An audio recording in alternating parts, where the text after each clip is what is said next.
Hey YouTube, welcome back guys. So the last video that we did working on this, it kind of cut out short, and we were working on this valve right here. I'll bring this up so you can see it. We were working on this valve linkage, and remember it was bent down. Well, I took it apart. We took the steam chest off and trued this back up and set this back in time. And I don't know exactly what happened, if the camera got hot or what, but it stopped. And then I pushed record again, and you got that short snippet at the end just looking at this. So I guess we've lost most of that. But this is our slide valve inside. And if you guys have worked on any steam engines, I'll try to get the glare away for you so you can see what's going on. If you guys have worked on steam engines, and you know the slide valve, they need to be a loose fit on this driving block here. So let's turn this over a little bit.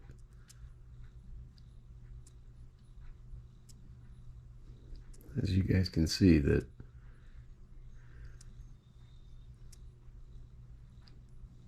if you guys can notice, this thing turns all the way over freely now. No tight spots whatsoever. So we're one step closer. But I don't know, I'll use this pick. You guys can see how this here kind of rattles around.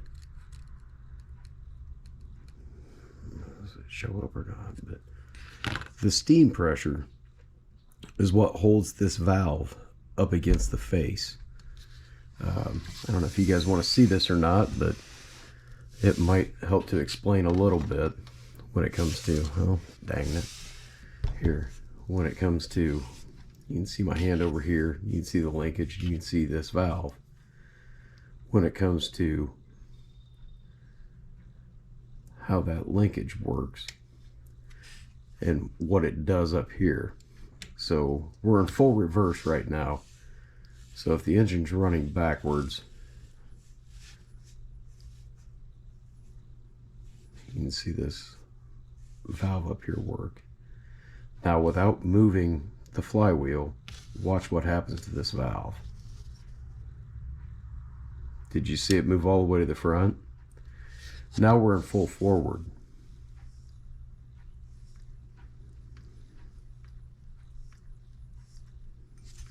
Now if we notch back, did you notice the travel change? So that's how that works. We've got something, I don't know if you guys want to see this or zip through it, but I've got a little model that we can set up here, and you'll kind of have to use your imagination. The principle is all the same. So let me grab that, and we'll set it right here. You guys can take a look at it, and I don't know if this will help you guys, or if you're like, yes, I've already seen it, and we know. So give me just a second, Tobin. I'll bring it down. We'll show you.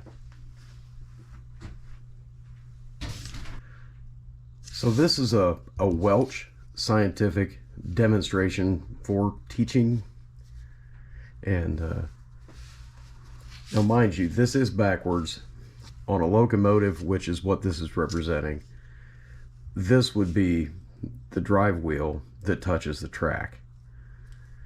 It's not too far of a stretch to realize that this here flywheel on our traction engine we're working on would do the same exact thing as this drive wheel here.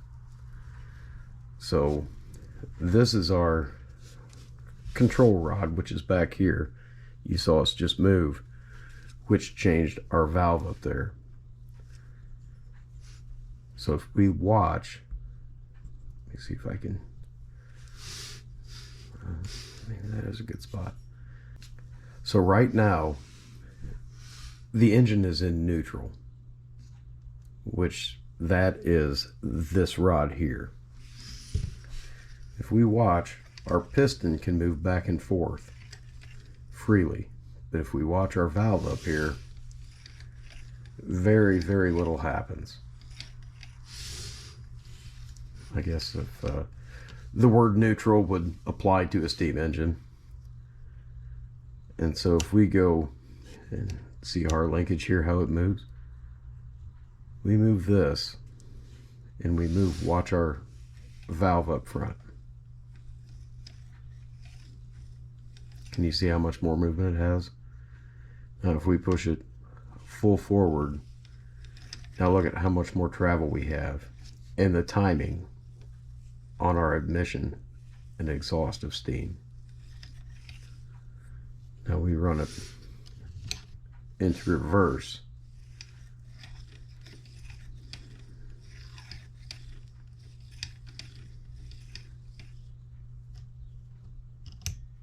Back into our neutral notch and back forward and watch this linkage.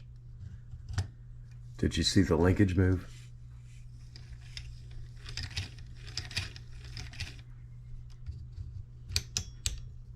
Yeah, let's see the back side of it. So now that we're looking at the back side of this,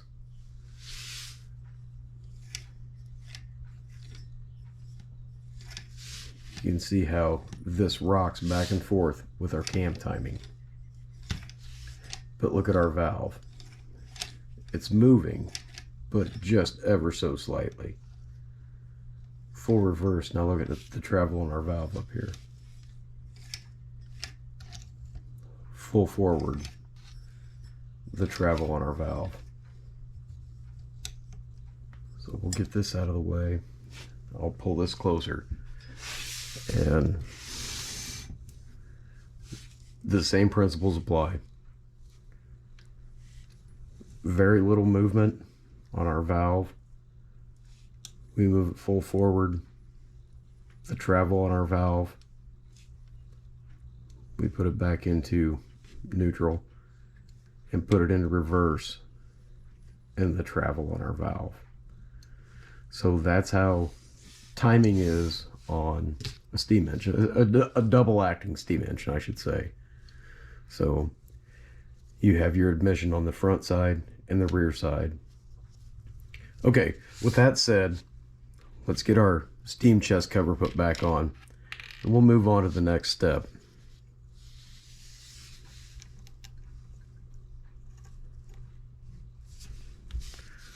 So we've got all of our nuts run down flush. Go ahead. You guys are tightening. I'm sure you guys have done enough of this kind of stuff to know that you always start in the center and work your way out. And these little nuts are so small. I mean, this is a 3mm wrench. We got our steam chest cover back on and tightened down. The gasket was still just fine. We have nice free rotation all the way through. Let's go ahead and get our lubricator put back on. And when it comes to the steam lubricators, I know if you guys have watched Keith Appleton, he's incredible. If you haven't seen him, check him out. He's very good. When it comes to your steam oil, you don't want to use like this little bottle here, which is just 30 weight oil, or 3-in-1 oil back here. Steam oil, it's very, very thick and sticky, and the way it works is you have your steam coming in, and the steam will condense into water, and we all know that oil floats on water. We've got our engine put back together. We have free motion, no binding. Everything works as intended. I think we're going to be good to go. We're going to go back here and we're going to address the rear axle, because there is no key in the rear axle. So we need to make a key for it. So if we plan on driving it, we don't just sit here spinning our gears. So we'll do that next. and then we're going to look at our burner. We'll check out our gauges. We're going to just kind of give this thing another good once over before we try to run it. And maybe in 2 videos, you and I will both get to watch this thing run under live steam.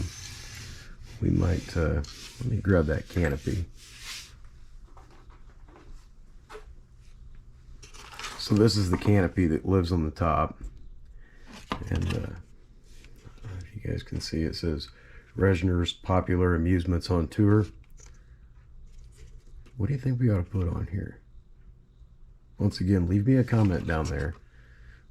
We'll get a vinyl decal made, put on the side of there.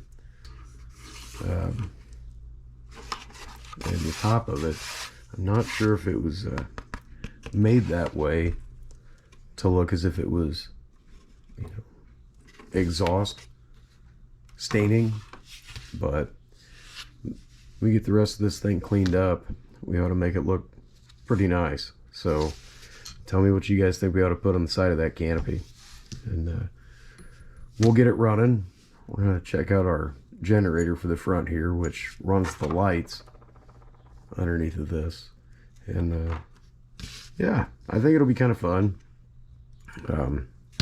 I really like this engine. I wish it wasn't so abused on its way to getting to me, but I think it's a very nice piece of equipment. And yeah, I can't wait. So once again, you guys are just, I'm loving doing this. You guys are fantastic. You guys leave great comments, encouraging things, things that you're like, hey, you overlooked this. Why don't you give this a shot? I love stuff like that because you guys are right. You've been through this before. You've seen it. You've done it. And you're like, I remember on this engine that I worked on, or I remember on that engine that I worked on, I ran into the same problem. Make sure that such and such. So keep the encouraging comments coming. And like I said, we get to 500. We do have another engine sitting up here. It's kind of a special one. I've not seen too many of them, but there is a video, and I will post a link to it up here in that corner, and you guys can see it run. But that will be the engine that one of you lucky guys will get, or gals, when we get to 500. And please remember, when we go to do this drawing, if you guys don't make your subscription public, I won't have your name to put you in the hat. So just kind of think about that.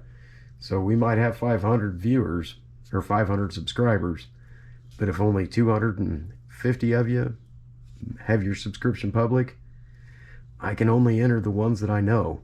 So it kind of sucks, but I guess that is the way it is. Let me grab that engine. We'll take a look at it. So do you guys remember that video that we made about the Will Kemp Junior Model E engine? Somehow we were lucky enough. We now have 2 of them. I would like to give this to one person when we hit 500. I've not tried to run it. I'm sure that it wouldn't be anything to plug in, and it's a solenoid engine, so I'm sure it would run. These were made in the late 40s, early 50s in Fishers, Indiana. So I mean, it is what it is. They're not terribly plentiful to find, and I have 2 of them. I'd like to share this with somebody, so please guys, remember, like, share, subscribe. If you guys have comments, please leave them down below. And yeah, we're all in this together, and I'm loving doing this. So hopefully this will find a good home, and we'll get closer on getting this guy running on our next one. Once again, thanks guys. We'll see you on the next one. Bye.